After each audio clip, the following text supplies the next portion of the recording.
So in our text this morning, there's basically two issues that we are going to encounter that are givens for all of us. It is the issue of suffering, and it is the issue of interruptions. Both of them happen,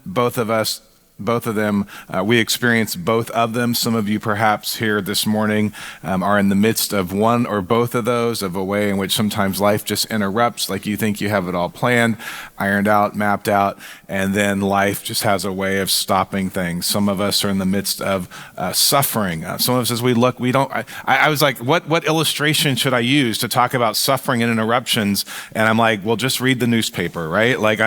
We do not have to go, well, I don't know, does anyone read the newspaper anymore? But whatever device you read, we do not have to look far to see suffering, to see lives interrupted.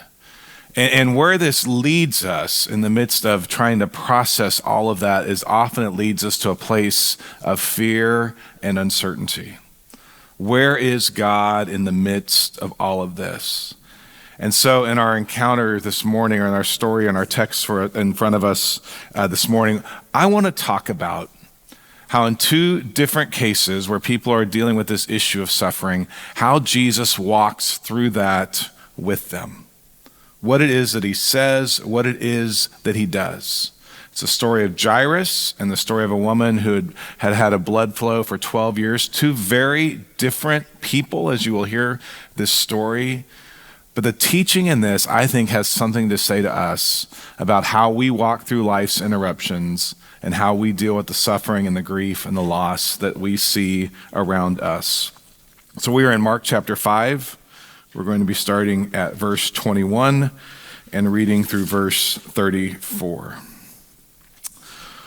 When Jesus had again crossed over by boat to the other side of the lake, a large crowd gathered around him while he was by the lake. Then one of the synagogue leaders named Jairus came, and when he saw Jesus, he fell at his feet. He pleaded earnestly with him, "My little daughter is dying. Please come and put your hands on her so that she will be healed and live." So Jesus went with him. Now a large crowd followed and pressed around him. And a woman was there who had been subject to bleeding for 12 years.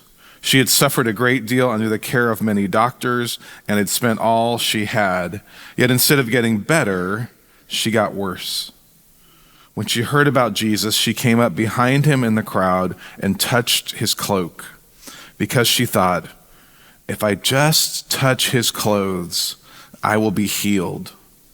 Immediately her bleeding stopped, and she felt in her body that she was freed from her suffering. At once, Jesus realized that power had gone out from him. He turned around to the crowd and asked, "Who touched my clothes?" "You see the people crowding against you," his disciples answered, "and yet you can ask, 'Who touched me?'" But Jesus kept looking around to see who had done it. Then the woman, knowing what had happened to her, came and fell at his feet, and trembling with fear, told him the whole truth. He said to her, "Daughter, your faith has healed you. Go in peace and be freed from your suffering." Jairus is a leader of the synagogue. He is successful. He's not a priest, he's not a rabbi, but he has been elected by the leadership of that synagogue to lead them. He is in a place of prominence. He is known, and he is desperate. His 12-year-old daughter is near death. But he knows that Jesus can heal. And he thinks, if I just get into the presence of Jesus, if I just can fall down in front of him, if I can just tell him the story, then perhaps he will come and heal her. And that's precisely what happens. He falls down in faith and in fear, in expectation and in hope, but also with probably a sense of grounded reality of, can Jesus really heal his daughter? The invitation, "Jesus, please come with me." And Jesus goes with him. And they're making their way to the house of Jairus in order that Jesus might touch his daughter and might heal her, when all of a sudden there's a major interruption. As Jesus is walking through the crowd and people are pressing in on him and perhaps obviously touching him and everything else, he feels power go out of himself. He knows that something has happened. And he stops. And he begins to ask, "Who touched me?" And the woman who touched him is just pretty much the opposite of Jairus. She is an unknown. She is outcast. She's been bleeding for 12 years, which makes her unclean. Means that no one really wanted to touch her, be near her. And she is desperate as well. And she gets close to Jesus and she reaches for his cloak, thinking that if I just touch him, I will be healed.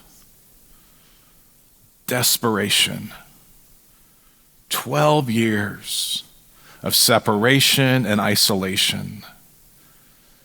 And in that day, there was a thinking that if you touched that which was holy, you yourself could be cleansed, you yourself could become holy.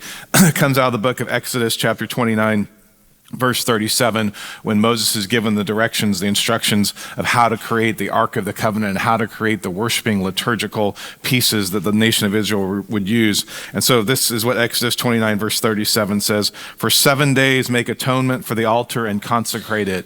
Then the altar will be most holy, and whatever it touches, and whatever touches it will be holy." If I can just touch Jesus. And she touches him. And she's healed. And she knows that something has happened that she could never make happen before, that she had spent all of her money, that she had been humiliated. She had spent money on these things of the world that said were going to heal her, and none of them had worked. And she's like, if I just get close enough to Jesus, if I just touch him, I'll be restored. And she's restored. And you can imagine her just kind of trying to get out of the crowd, and Jesus stops. And he has the audacity to ask, "Who touched me?" His disciples are like, "Come on, Lord, seriously? There's hundreds and hundreds and hundreds of people all around you. They're all touching you. They're all clamoring around you." But he knows there was one touch that was different. A touch that took power out of him and was given to someone else. And my friends, this is astounding. That Jesus literally stops for someone who is unclean, for someone who is an outcast, for someone who does not fit or does not belong. He stops and he waits. And he looks through the crowd so that he might extend his unconditional love to this one who had not been loved or known for over 12 years, for this one who had no place. And he simply stops and waits and looks. When we walk through suffering, loss, and grief, I want to remind us that we have a Savior who looks for us, who sees us for who we are, who loves us in spite of our brokenness, sinfulness, shame, whatever it is, and one who welcomes. This is the way God works. He is always looking to be in relationship. Yes, this woman needed to be healed, but what she really needed was to know Jesus And Jesus knows the healing is incomplete unless if he speaks to her, unless if he stops. You may recall in Genesis, after Adam and Eve sin, break the rules that God had given to them, what does God do? After the fall, what does God do? God goes looking for them. God does not turn his back on them. God does not just simply keep walking. Thank goodness Jesus stopped. Genesis chapter 3, verses 8 and 9. Then the man and his wife, Adam and Eve, heard the sound of the Lord God as he was walking in the garden in the cool of the day, and they hid, because remember, they now have to hide because they have broken covenant. So this is Genesis 3, 8 and 9. As he was walking in the garden in the cool of the day, and they hid from the Lord God among the trees in the garden. But the Lord called to the man, "Where are you?"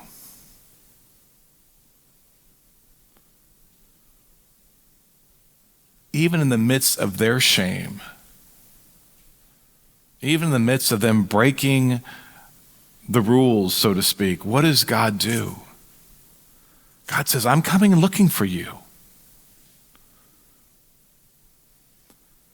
In the midst of our own grief, in the midst of our own fear, in the midst of our own suffering, in the midst of the interruptions that life brings our way, I want to remind us that God still longs to be in relationship with you, that he comes looking for you. He stops, he waits, he pursues. Think of how Jesus just simply looked through the crowd until he found the woman whom he wanted to speak to. And she falls at his feet, trembling. Jesus has called. She just wanted to be healed and walk away. Lord, fix me, let me touch you, let me be restored, and let me walk away. And Jesus says, no, we're not done yet. And she falls at his feet. She says, she tells him her story. He says, your faith has healed you. And when he says that, he's not just describing her physical restoration, he is describing her spiritual restoration. But he wants to see her for a reason. And that is to speak a blessing over her life. And there's a second thing I want us to make sure we understand, that Jesus doesn't just stop in the midst of our loss and grief, he then speaks over us. He pronounces wholeness over her. He speaks a word of peace, a word of shalom, that word which means wholeness, completeness, satisfaction. He speaks that over her life because he doesn't want her to just be physically healed, to be physically restored. He wants her to know and understand that she is so loved that he longs to speak a blessing over her life. And I think for those of us, when we walk through life and our lives are interrupted by terrible, horrible stuff, or we are grieving, or we're walking with others who are grieving, there's a sense that we forget that Jesus speaks over you and me a word of blessing, a word of encouragement, a word of hope, a word of restoration. He doesn't just stop for our sake, but then he speaks into our lives. And I do not want you to forget that. That grief is all too real.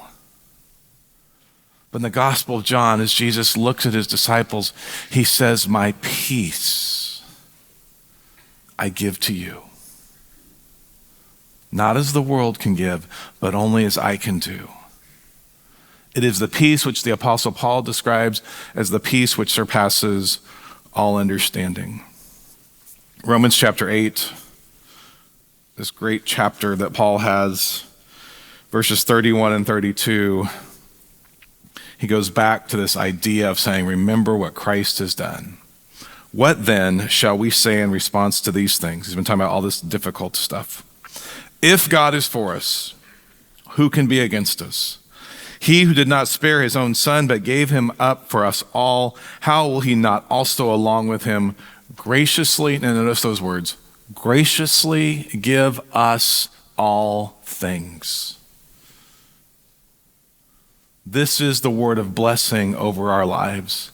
Paul's looking back at what Jesus has done and says, hey, in response to all these other things that have happened in the world, what can be done for us? What does God do for us? And he says, you know what God will do through Christ? He will graciously give us all things. So Jesus stops, Jesus looks, Jesus wants to be in relationship with you as you walk through this stuff. Jesus wants to speak his word of blessing over your life, but doggone it, guess what happens sometimes? You feel like Jairus. You've gone to Jesus to say, please come and heal my daughter. And what does Jesus have the audacity to do? As you are making your way to your house, he stops. And he gets into a conversation. And he's not healing. And he's not in a hurry. How did Jairus feel? I don't know how he felt. I can imagine how he felt. Come on, Lord, pick up the pace. Do you think he ever thought something like that? I'm sure none of us have ever said to Jesus, can you pick up the pace, right? Maybe I'm the only one in the room that has ever thought those sorts of things, kind of moving a little slow. And yet, what is Jairus watching? He's watching this woman have this incredible experience of believing and being filled with hope and being restored, and he's just waiting. And then if you know the story, the news comes from people from his home. They've come to Jesus and say, your daughter has died.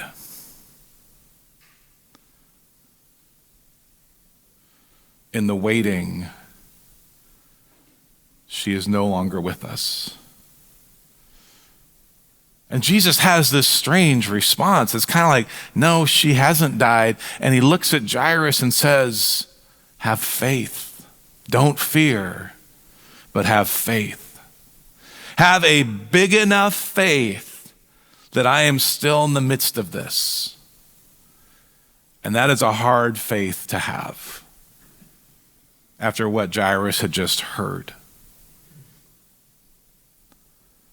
And so they continue the journey because Jesus wants him to understand that his daughter is not truly dead. So we're going to pick up again in Mark chapter 5. We're going to skip over a couple of verses. And we're going to gather in the story now when they get to the home of Jairus. And this is verse 38. And we're going to read through verse 43, Mark chapter 5. When they came to the home of the synagogue leader, Jesus saw a commotion with people crying and wailing loudly. He went and said to them, why all this commotion and wailing? The child is not dead, but asleep. But they laughed at him. It's probably the second time people have laughed at Jesus in this story, because I'm sure his disciples said the same thing. After he put them all out, he took the child's father and mother and the disciples who were with him and went in where the child was. He took her by the hand and said to her, Talitha kum, which means, little girl, I say to you, get up. Immediately the girl stood up and began to walk around. She was 12 years old. At this, they were completely astonished. He gave strict orders not to let anyone know about this and told them to give her something to eat. We'll say more about that in just a moment. Jesus does not accept the finality of the statement of the news that this man of Jairus' friends had brought to him. He says, I want to go to the home and I want to be in the room where she is. And he walks into that room with a couple of his apostles and her parents. And he takes her hand, probably kneels down, takes her by the hand and says, little girl, It's a term of endearment. It's a term of affection the Aramaic there that's translated. He says, little girl, get up. It's like when you try to wake your kids or your grandkids up, right? My daughter was never like this one. This was never like, the terms of endearment were not terms of endearment after a while with my daughter. She did not like to get up in the morning, right? That's not what's being described here. But here is Jesus at the side of the bed, taking this little girl's hand and saying, wake up. It's a new day. Wake up. I have something for you to do. Wake up. The end is not here. I think the third thing that we see in this story, besides Jesus stopping and Jesus speaking, is Jesus coming alongside us and saying, get up. Because this is what happens to us. When the suffering, when the grief, when the sorrow, when the interruptions happen, we move very easily into a room filled with the word no. And I don't mean K-N-O-W, I mean N-O. Some of you have probably been in that room. Some of you perhaps today are in that room. It is a room where there is no hope, there is no life, there is no expectation, there is no curiosity, there is nothing. It is a room filled with no. It is dark and dreary. And guess who shows up? Jesus comes in and says, let me take you by the hand. And let me help you up. Because there is life yet to be lived. And so for Jairus, who in that moment just previously had thought, is there any hope? Is there any life? Is there any expectation? Is my life constantly going to be defined by the word no? There is all of a sudden life. There is all of a sudden hope. Suffering did not have the last word. And then this line, by the way, would you please get her something to eat? I always love these little jabs of like just a little fun there at the end. But if you think about the gospel, how often is a meal involved? How often do people gather around a table? N.T. Wright puts it like this. I love his phrase, particularly as we're coming to the Lord's table in just a moment.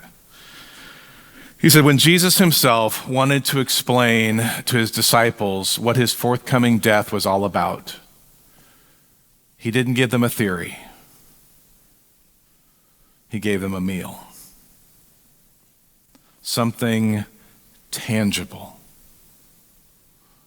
We can talk theoretically, philosophically, biblically, theologically around suffering and loss and grief and uncertainty and fear. There have been lots and lots and lots of books written about that, theorizing around it. But I love what N.T. Wright says. He says, look, if we want to understand what the death of Jesus is all about, we look to a meal. A meal that reminds us of the body that was broken and the blood that was shed. A meal where we understand the one who went through suffering so that we might be restored. So a couple of questions and then we're going to come to the Lord's table. Actually, one's kind of a statement, I think, actually. Interruptions often teach us something. Think of a lesson or two that you learned when your life was interrupted. Because here's what happens. We get busy, and we forget about these things. That when there are these interruptions, it is often God trying to teach us something. And the second one is this, and perhaps this is the one you reflect on as we come to the Lord's table. Is there a place in your life where you need to hear or receive the word of peace that Jesus can offer to you. That word of blessing that Jesus needs to speak over your life, that place in your heart where you are grieving, where you are suffering, where you are fearful. Do you need to hear the word of Jesus, the voice of Jesus, speaking peace to you?